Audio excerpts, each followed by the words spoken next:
प्यारे बच्चों, आज हम लोग इस सेशन में कक्षा 9 की गणित अध्याय 13 के बारे में अध्ययन करने वाले हैं। इस सेशन में हम लोग पृष्ठीय क्षेत्रफल और आयतन से संबंधित प्रश्नावली 13.1 के एनसीईआरटी क्वेश्चनों को हल करेंगे। पिछले सेशन में हम लोग पृष्ठीय क्षेत्रफल और आयतन से संबंधित आकृतियों के बारे में अध्ययन कर चुके थे, जिसमें हम लोगों को अध्ययन कराया गया था आकृतियों के क्षेत्रफल तथा उनके आयतन के बारे में बताया गया था। यदि अगर आप लोग पिछले सेशन को नहीं देखा है तो आप लोग पहले उस सेशन को देख के आएँ, फिर इसके बाद इस सेशन को ज्वाइन कीजिए। यदि आप हमारे चैनल माई मैथ क्लासेस में नए आए हैं तो आप लोग वीडियो के अंत तक बने रहिए। यदि अगर आपको वीडियो पसंद आती है तो आप लाइक कीजिए और हमारे चैनल को सब्सक्राइब कीजिए तथा ज़्यादा से ज़्यादा अपने दोस्तों को शेयर कीजिए ताकि वो भी इस सेशन में जुड़ सकें। तो हम लोग इस सेशन को शुरू करते हैं प्रश्नावली 13.1 के एक पर आधारित एनसीईआरटी क्वेश्चन को लगाते हैं। तो यहाँ पर हमें पहला सवाल दिया गया है जिसमें कहा गया है, देखिए इसको हम लोग जूम करते हैं।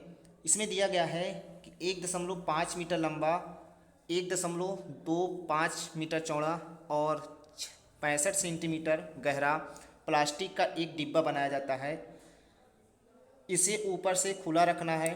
प्लास्टिक शीट की मोटाई को नगण्य मानते हुए निर्धारित कीजिए। पहले इसमें दो क्वेश्चन दिए गए हैं जिसमें कहा गया है,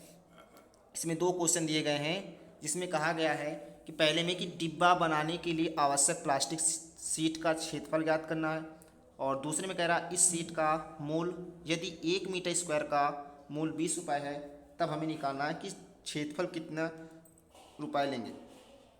हमें पहले इनके बारे में पता होना चाहिए कि हमसे पूछ क्या रखा है।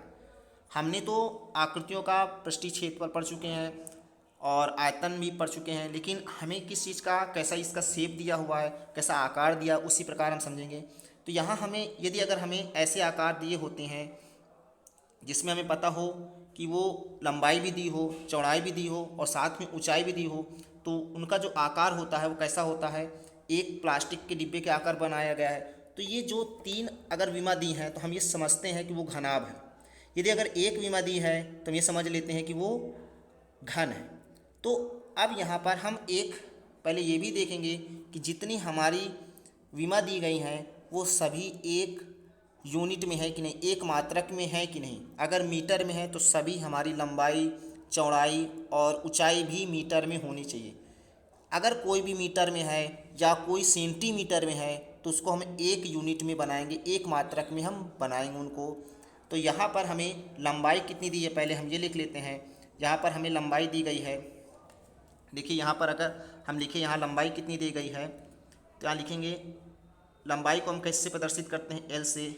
एल बराबर कितनी दी गई है, एल बराबर दी गई 1.5 मीटर, और चौड़ाई को हम बी से प्रदर्शित करते हैं। बी बराबर कितनी दी गई है, 1.25 मीटर दी गई है, और ऊंचाई को गहराई जो दी है उसको ऊंचाई ही मानेंगे। एच कितने दी हुई है, एच बराबर हम देखेंगे यहाँ 65 सेंटीमीटर है। अब देखिए जो सेंटीमीटर है इसको हम किस में चेंज करेंगे, मीटर में चेंज करेंगे। मीटर में इसलिए चेंज करेंगे क्योंकि हमें सब लंबाई भी मीटर में है, लंबाई भी मीटर में है और उसकी चौड़ाई भी मीटर में है, तो इसलिए ऊंचाई भी हम किस में रखेंगे, मीटर में रखेंगे। हम जानते हैं कि 1 सेंटीमीटर बराबर 1/100 मीटर होते हैं, तो इसमें हम क्या करेंगे, 100 का भाग दे देंगे, 65/100 मीटर हो जाएगा। अगर इसको हम सही से लिखें तो इसको लिख सकते हैं हम 0.65 मीटर हो जाएगा। अब हम लोग क्या करेंगे, इसका जो आकार है वो कैसे बन रहा है, क्योंकि एक ये डिब्बा है और ये लंबाई, चौड़ाई, ऊंचाई साथ सभी दी हुई है, तो हम इसको क्या करेंगे, अगर ये सब, अगर एक चीज़ याद रखिए, अगर हमें लंबाई दी गई है, चौड़ाई दी गई है, ऊंचाई दी गई, तब हम क्या करेंगे, तो ये जो शेप होता है हमारा एक घनाभ का होता है, जिसमें हम ये कह सकते हैं, पिछले सेशन में हम लोग सही से पढ़ चुके हैं, जिसमें हमें पता चल गया था कि घनाभ कैसा होता है, घन कैसा होता है। उसी प्रकार हम यहाँ देख रहे हैं लंबाई, चौड़ाई और ऊंचाई दी है। तो हम पहले एक घनाभ बनाएंगे, घनाभ की आकृति में बनाएंगे इसको। देखिए यहाँ पर हम एक घनाभ बनाते हैं,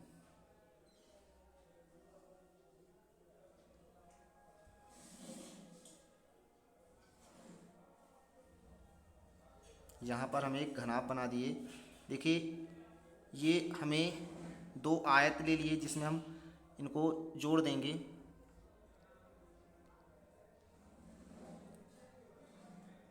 ये हमें एक घनाभ की आकृति में दी गई है जिसमें ये हमें ये घनाभ है। अब देखिए इसमें हम ये देखेंगे कि लंबाई हमारी कितनी दी थी। तो यहाँ लंबाई हमें 1.5 है, तो यहाँ लिख देंगे लंबाई हमारी कितनी है, 1.5 है। और चौड़ाई कितनी है हमारी, चौड़ाई दी गई है 1.25, तो यहाँ लिख देंगे 1.25। और ऊंचाई कितनी दी गई है, ऊंचाई हमें दी गई है 0.65 मीटर, यहाँ लिख देंगे 0.65 मीटर। अब हम क्या करेंगे, ये हमारा घनाभ बन गया। हम जानते हैं घनाभ का हमें निकालना क्या, पहले ये देखिए, पहले में कह रहा है डिब्बा बनाने के लिए आवश्यक प्लास्टिक का क्षेत्रफल, और साथ में ऊपर लिखा है प्लास्टिक सीट का जो मोटाई है उसको नगण्य मानना है। तो हम एक काम करेंगे, पहले हम जो घनाभ है उसका घनाभ का क्या निकाल लेते हैं, वक्र पृष्ठीय क्षेत्रफल या संपूर्ण पृष्ठीय क्षेत्रफल हम निकाल लेते हैं। पहले हम ये निकालेंगे। देखिए इसको पहला ही नंबर हम हल करेंगे। यहाँ पर क्या लिखेंगे, घनाभ का कुल पृष्ठीय क्षेत्रफल निकाल लेते हैं। घनाभ का कुल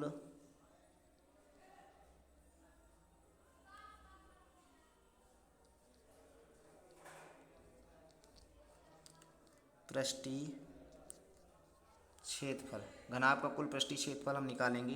तो घनाभ का कुल पृष्ठीय क्षेत्रफल कितना होगा, देखिए अगर हम घनाभ का कुल पृष्ठीय क्षेत्रफल निकालेंगे तो क्या होगा, तो यहाँ होगा 2 ब्रैकेट के अंदर LB प्लस का BH प्लस का HL, मतलब लंबाई चौड़ाई प्लस चौड़ाई ऊंचाई प्लस ऊंचाई लंबाई ये होगा।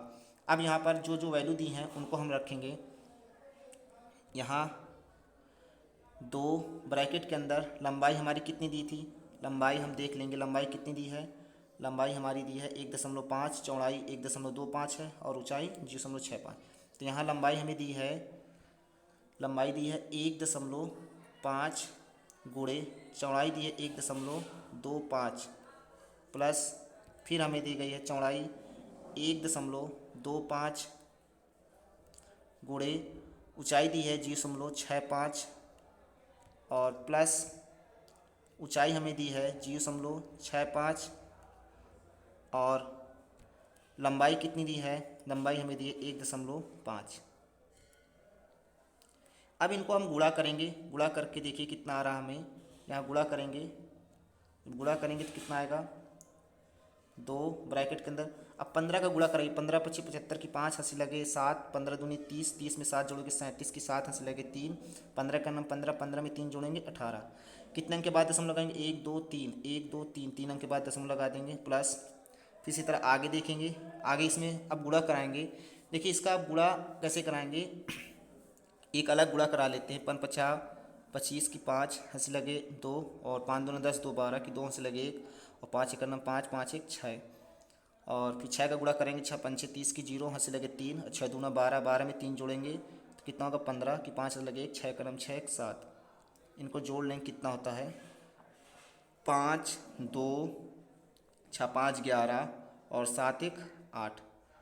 कितने अंक के बाद दशमलव लगेंगे, 2 2 4 अंक के बाद 1 2 3 4, 4 अंक के बाद इनका दशमलव लग जाएगा। तो कितना हुआ, यहाँ लिखेंगे 0.8125, 8125 इसको मेर देंगे।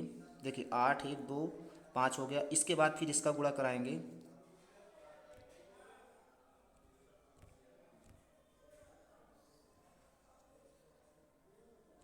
अब ये क्या है यहाँ पर प्लस। अब इसका 15 का गुणा कराएंगे, 15 पच्चीस 75 की 5 हंस लगे 7 और 15 छक्का 90, 90 में 7 जोड़ेंगे तो कितना हो जाएगा 97। कितने अंक के बाद दशमलव, 3 अंक के बाद, 3 अंक के बाद दशमलव लगा देंगे और कोष्टक बंद कर लेंगे। अब इनको हम क्या करेंगे, सबको जोड़ लेंगे। जोड़ेंगे क्या, अब जोड़िए इनको, क्या है, दशमलव के जितने ही संख्या लिखी हुई हैं यहाँ कितने हैं, यहाँ लिख लेंगे एक तरफ, कितना हो जाएगा यहाँ पर 1.875, और ये क्या हो जाएगा 0.815 हो जाएगा, और यहाँ जीरो लिख देंगे। और फिर इसके बाद क्या है 0.975 और जीरो। अब इनको जोड़ें, कितना होगा यहाँ पर, जीरो में 5 जोड़ेंगे तो कितना हो जाएगा यहाँ पर, इधर लिख लेते हैं 5, और 5 5 10 2 12 की 2 हंस लगे 1, और 7 7 14 1 15, 15 में 1 जोड़ेंगे कितना हो जाएगा 16 की 6 हंस लगे 1, 8 8 16, 16 में 9 जोड़ेंगे कितना हो जाएगा 16 9 25, और 25 में 1 जोड़ेंगे कितना हो जाएगा 26 की 6 हंस लगे 2, और 2 1 कितना हो जाएगा 3, और दशमलव लगा देंगे। ये क्या हो जाएगा हमारा, इसका जोड़ हो जाएगा।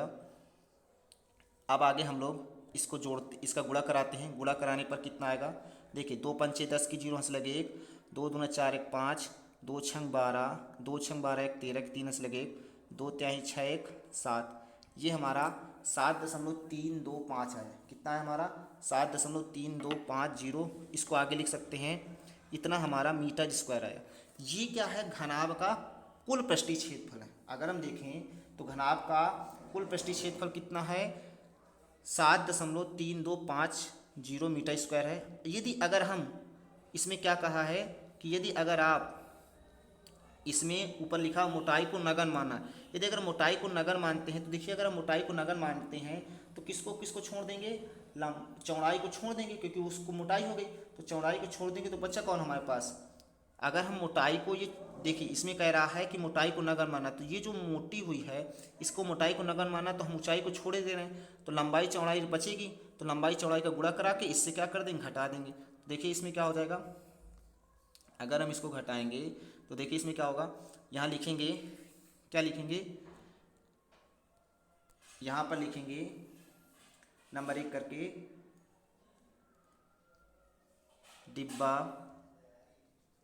पहले में जो पूछा है डिब्बा बनाने के लिए, डिब्बा बनाने के लिए, डिब्बा बनाने के लिए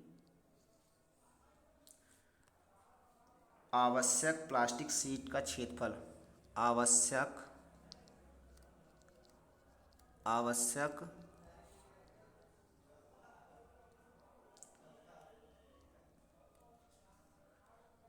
प्लास्टिक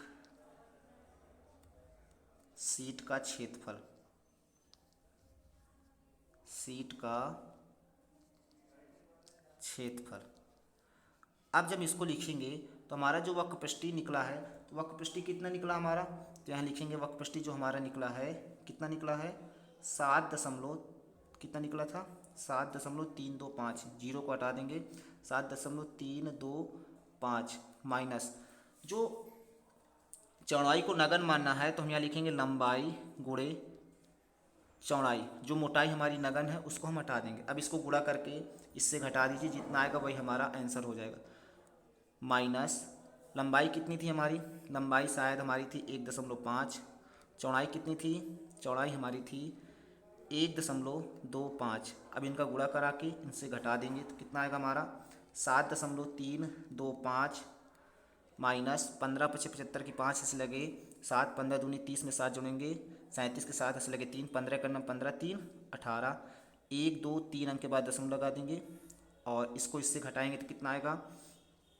5 में से 5 जाएंगे 0, 2 में से 7 घटेगा नहीं इसलिए उधार हो जाएगा 12, 12 में से 7 जाएंगे कितना बचेगा 5, यहाँ कितना बचा 2, इससे लेगा उधार हो जाएगा 12, 12 में से 8 जाएंगे 4, और यहाँ कितना बचा 6, 6 में से 1 जाएंगे कितना बचेगा 5, कितना अंक के बाद 3 अंक के बाद, इसको सही से लिख देंगे, कितना लिख देंगे 5.45 मीटर स्क्वायर।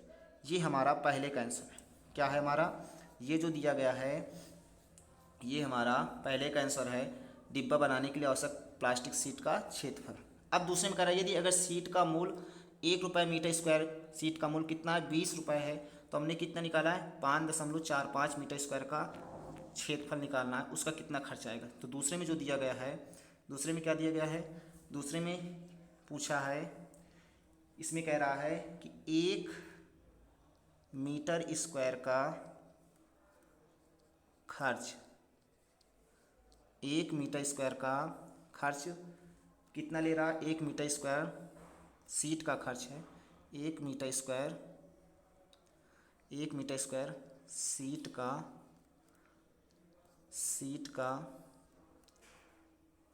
खर्च, खर्च कहें चाहे उसको मूल कहें, खर्च कितना दिया है हमारा? 20 रुपये दिया है। कितना रुपए दिया है? 20 रुपये दिया है। तो हमसे कह रहा है कितने मीटर स्क्वायर खर्च निकाले हैं?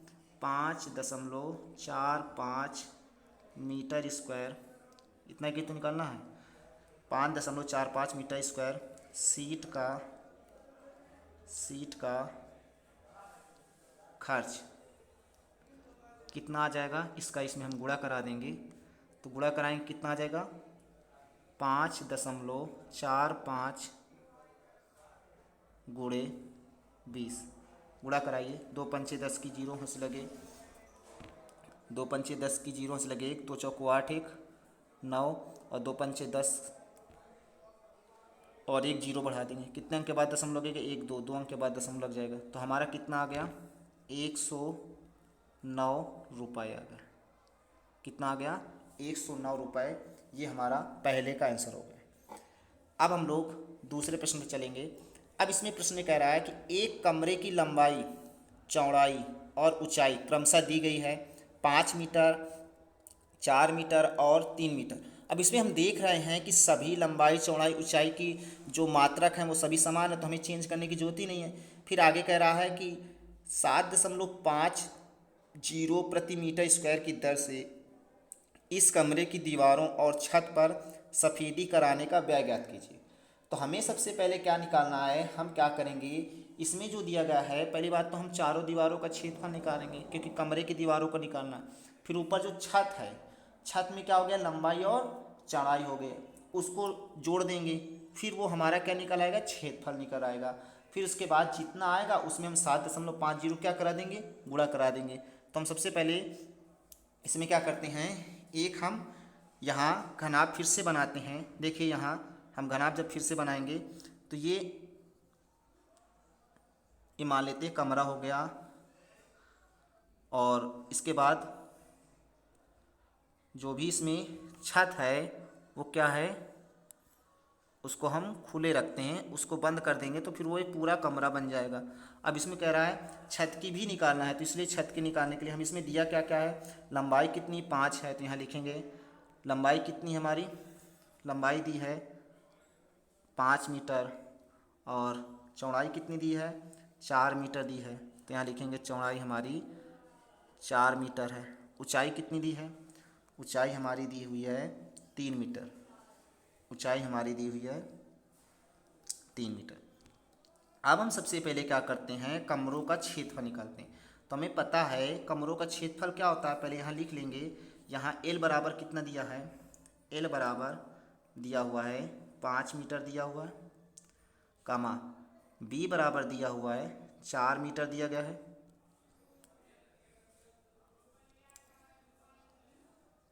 4 मीटर दिया गया। फिर एच बराबर कितना दिया गया है? यहाँ लिख लेंगे एच बराबर कितना दिया गया है? एच बराबर दिया गया है 3 मीटर दिया गया। अब हम लोग क्या करेंगे, क्या लिखेंगे? हमसे कमरे के बारे में पूछा है। किसके बारे में पूछा था? कमरे की दीवारों का क्षेत्रफल पहले लिखेंगे। क्या लिखेंगे यहाँ? कमरों के दीवारों का क्षेत्रफल। क्या लिखेंगे? सफ़ेदी पहले लिखेंगे। हमें उसमें पूछा क्या क्या है, अगर हम लिखेंगे, हमसे पूछा था सफ़ेदी कराने के लिए, तो लिखेंगे सफ़ेदी कराने के लिए, सफ़ेदी कराने के लिए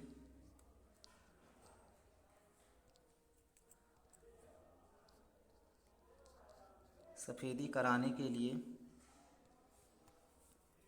कमरे का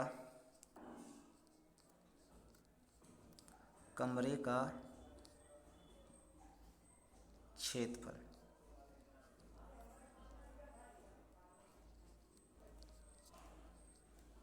हमसे क्या पूछा? कमरे का क्षेत्रफल। तो अब देखिए जब हम कमरे का निकालेंगे क्षेत्रफल सफ़ेदी कराने के लिए, तो इसमें ऊपर कमरे चारों दीवारों का क्षेत्रफल निकालेंगे। तो लिखेंगे यहाँ चारों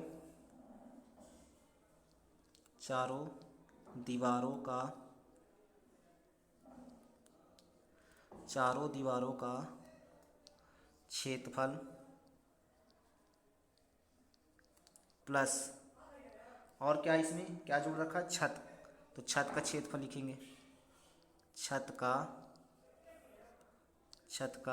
क्षेत्रफल। तो हमें बताया गया है कि चारों दीवारों का क्षेत्रफल क्या होता है। तो लिखेंगे यहाँ चारों दीवारों का क्षेत्रफल क्या होता है, 2 ब्रैकेट के अंदर लंबाई प्लस चौड़ाई गुणे ऊंचाई, ये होता है। और छत का क्षेत्रफल क्या होता है, तो छत जानते लंबाई होती है और साथ में क्या होती है, चौड़ाई होती है। तो लंबाई गुणे चौड़ाई हो जाएगी। अब इसमें मान रख दें जो जो दिया गया है। अब देखिए यहाँ पर मान क्या हो जाएगा, 2, लंबाई कितनी है हमारी, तो लंबाई एक बार देख लेते हैं, लंबाई कितनी है 5 और चौड़ाई 4 है और ये 3 है। तो लंबाई कितनी हमारी 5 है, तो यहाँ 5 लिखेंगे, प्लस चौड़ाई कितनी हमारी 4 है और ऊंचाई कितनी हमारी 3 है, प्लस इसके बाद लंबाई कितनी है 5, चौड़ाई कितनी है, चौड़ाई हमारी 4 है। अब इसको हम जोड़ लेंगे, यहाँ इसका गुणा कराइए, 2 तिहाई कितना हो जाएगा 6 गुणे 5 4 कितना हो जाएंगे 9, प्लस 5 चौको 20। अब इसको जब जोड़ेंगे तो कितना हो जाएगा 6 का 54 और प्लस कितना हो जाएगा 20, इनको जोड़ेंगे कितना हो जाएगा 74 हो जाएगा मीटर स्क्वायर। ये हमारा क्या निकला, कमरे का क्षेत्रफल प्लस छत का क्षेत्रफल दोनों को मिलाकर कितना है 74। हमसे ये कह रहा था कि कमरे की दीवारों और छत की सफ़ेदी कराने का व्यय, तो हमने जो सफ़ेदी कराने का क्षेत्रफल पहले निकाल लिए इस कमरे और दीवारों का। अब कह रहा है 1 मीटर स्क्वायर खर्च कितना ले रहा है, 1 मीटर स्क्वायर का खर्च कितना ले रहा है 7.50। क्या लिखेंगे 1 मीटर स्क्वायर का खर्च कितना ले रहा है, 1 मीटर स्क्वायर का खर्च कितना ले रहा है हमसे 7.50 रुपये ले रहा है। और हमें निकालना कितने का है, निकालना है 74 का। तो यहाँ लिखेंगे 74 मीटर स्क्वायर का खर्च कितना हो जाएगा, तो इसमें गुणा करा देंगे 7.50 में कितने गुणा कराएंगे 74 का। अब इसका गुणा करिए, देखिए कितना आएगा, जब इसका गुणा करेंगे कितना आएगा, 4 का 0 में गुणा करेंगे 4 शून्य शून्य, 4 पंचे 20 की 0 हंस लगे 2 और 4 सत्ते 28, 28 में 2 जोड़ेंगे कितना हो जाएगा 30, 7 शून्य शून्य, 7 पना 35 की 5 हंसी लगे 3, 7 सत्ता 49, 49 में 3 जोड़ेंगे कितना हो जाएगा 52। अब इनको 0 0 5 में 0 जोड़ेंगे कितना हो जाएगा 5 और 3 2 5 और ये कितना हो जाएगा 5, कितना है हमारा, और कितने अंक के बाद दशमलव लगा देंगे 2 अंक के बाद, 2 अंक के बाद हमने दशमलव लगा दिया, तो इसको लिख सकते हैं कितना 555 रुपये। कितना हमें देना पड़ेगा उसको 555 रुपये देना पड़ेगा। ये हमारा दूसरे का आंसर हो गया। अब हम लोग तीसरे क्वेश्चन पर चलेंगे। इसमें कह रहा है किसी आयताकार हाल के फर्श का परिमाप 250 मीटर है, यदि 10 प्रति मीटर स्क्वायर के दर से चारों दीवारों पर पेंट कराने की लागत 15,000 है, तो हाल की ऊंचाई ज्ञात करना। हमें सबसे पहले देखिए यहाँ एक आयत बनाते हैं, देखिए यहाँ एक अगर हम आयत बनाते हैं, ये आयत हो गया, ठीक है। हमें कह रहा है आयत का परिमाप, आप लोग जानते होंगे आयत का परिमाप क्या होता है। तो यहाँ लिखेंगे, सबसे पहले लिखेंगे यहाँ क्या है आयत का परिमाप। तो हम यहाँ लिखते हैं आयत का परिमाप क्या होता है, आयत का परिमाप क्या होता है, आयत का परिमाप हम जानते हैं आयत का परिमाप होता है 2 ब्रैकेट के अंदर लंबाई और प्लस चौड़ाई, ये तो सबको ही जानता है लंबाई प्लस चौड़ाई। अब यहाँ हमें दिया गया आयत जो आयताकार हाल के फर्श का परिमाप दे रखा है, कितना दे रखा है, तो यहाँ लिख देंगे कितना दे रखा है 250 मीटर। तो यहाँ नीचे लिखेंगे आयत का जो परिमाप हमारा वो दिया हुआ है, कितना दिया है, 250 मीटर दिया है। किसके बराबर है हमारे, तो ये जो दिया है 2 ब्रैकेट के अंदर L प्लस B के बराबर है।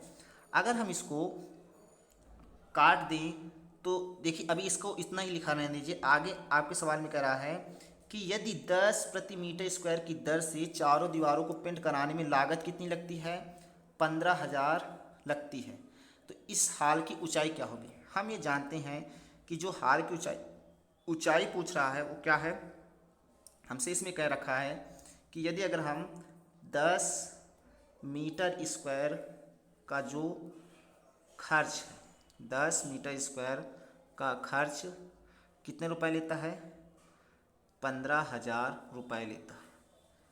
कितने रुपए लेता है, 15,000। तो हम यदि अगर हम ये कहें कि 10 मीटर स्क्वायर का खर्च कितने लेता है, 15,000, अगर 1 मीटर स्क्वायर खर्च निकालते हैं तब कितना आएगा हमारे पास, तो 1 मीटर स्क्वायर का खर्च जो आएगा वो हमारे पास कितना आ जाएगा, अगर 1 मीटर स्क्वायर का खर्च अगर हम निकालेंगे तो कितना आएगा, 1 मीटर स्क्वायर का खर्च कितना आएगा वो निकाल लेते हैं। तो 1 मीटर स्क्वायर का खर्च जो आएगा वो किसके बराबर हो जाएगा, 15,000 बटे कितना हो जाएगा, 10। ये 0 से 0 कट जाएंगे तो कितना हो जाएगा, 1 मीटर स्क्वायर का खर्च जो है वो कितना हो जाएगा, 1500 रुपये हो जाएगा। लेकिन ये है क्या, पहले ये तो देखें, ये जो खर्च है 1 मीटर स्क्वायर खर्च, ये चारों दीवारों का क्षेत्रफल है। अगर हम सीधे कहें कि चारों दीवारों का क्षेत्रफल कितना हो गया, तो यहाँ लिख सकते हैं, यहाँ लिखेंगे चारों दीवारों का